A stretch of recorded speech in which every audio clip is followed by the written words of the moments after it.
नमस्ते प्रिय बच्चों, आज मैं आपको heroine of hijack Neerja Bhanot की कहानी सुना रही हूँ।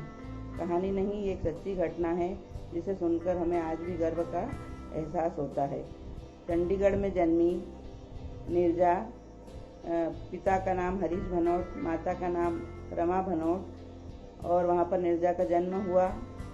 बहुत लाड़की थी वो, सभी उसे लाड़ो कह के बुलाते थे। पिताजी पत्रकार थे।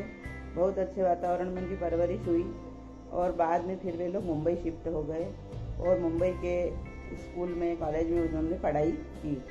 नीरजा दिखने में बहुत सुंदर थी, टैलेंटेड भी थी, तो उसे जल्दी ही मॉडलिंग में ऑफर मिल गया और उन्होंने बिनाका और विको और गोदरेज जैसी कई नामी कंपनियों के साथ मॉडलिंग की। जब वो 21 वर्ष की हो गई तो उनके पिताजी ने उनकी शादी कर दी। शादी करके वो कतर चली गई। कतर में वहाँ पर उनका शादी का अनुभव अच्छा नहीं रहा। उनके पति ने उनसे दहेज की मांग की। उन्हें मतलब खाना तक नहीं दिया जाता था। उनका वजन 5 किलो कम हो गया था।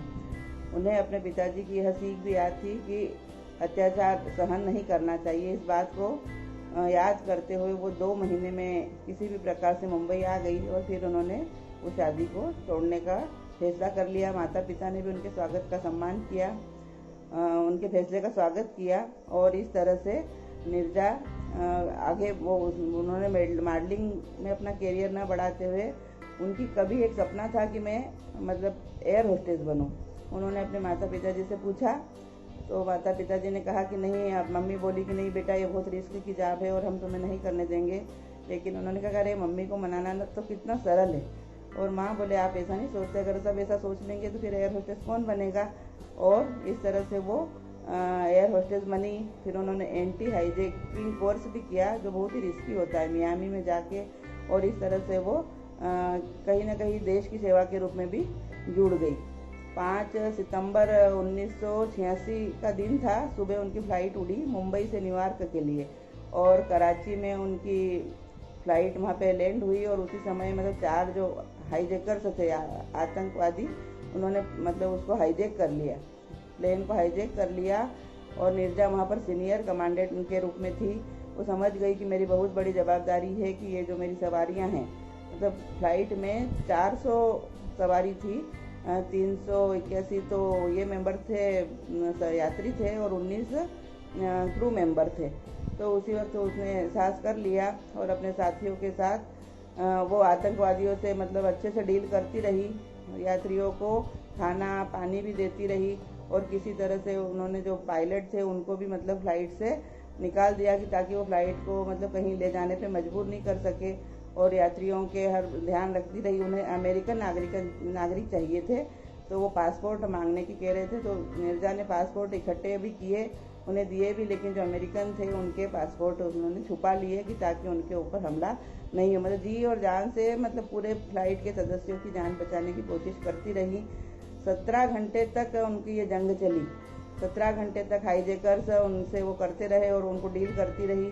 और जब उसे फिर याद आया कि अब जो फ्लाइट है उसमें फ्यूल ख़त्म होने वाला है, तो उसे खतरे का एहसास हो गया। धीरे धीरे उन्होंने अपनी और सहायिकाओं के साथ मिलके यात्रियों की इमरजेंसी लैंडिंग शुरू करवा दी।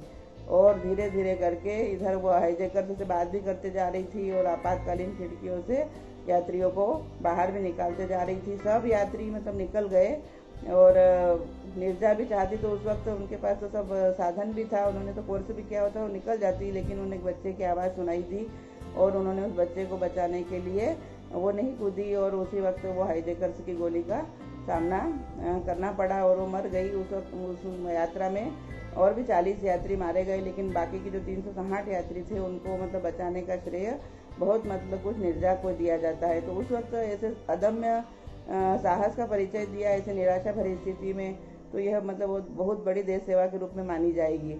और फिर नीरजा ने मतलब उन्हें भारत सरकार ने हमारा सबसे बड़ा जो सम्मान है अशोक चक्र वो दिया। पाकिस्तान की सरकार ने तमगा ये इंसानियत दिया। उन्हें हीरोइन ऑफ हाईजैक भी कहा जाता है। अमेरिका की सरकार ने भी उन्हें पुरस्कृत किया और कई इनाम उन्हें मतलब अभी बाद में मिले। लेकिन 23 वर्ष की उम्र थी जब उन्होंने इतना अदम्य साहस का निर्णय लिया। चाहती तो वो अपनी जान बचा सकती थी। तो ऐसे विषम स्थितियों में अगर जो सही निर्णय कर ले वो व्यक्ति ही मतलब उनकी जीत हो जाती है। वो मर के भी अमर हो गई।